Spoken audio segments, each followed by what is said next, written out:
എന്താ എഴുതണം? ഒരു 10 ദിവസത്തെ കണക്ക് എഴുതാൻ ബാക്കിയുണ്ട്.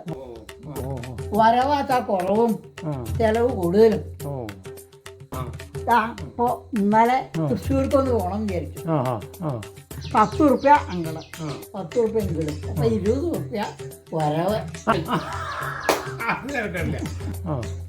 പൂവുണ്ടായില്ലേ? എന്നാ ചേട്ടോ ഒരു ടാക്സി വിളിച്ചു പോയാൽ എത്ര ഉണ്ടാവും വരവ്? ടാക്സിക്കാവുമ്പോ അങ്ങടന്നെ 200 ആവും. 200. അപ്പൊ 200 400 റുപ്യ വരവോ? വിചാരിച്ചില്ല. എന്തായാലും രാമൻ കുറച്ച് ദിവസം മുമ്പ് വന്ന് പറഞ്ഞെന്ന് വെച്ചാൽ ഇതിലേറെ വരവ് കിട്ടിയേനെ.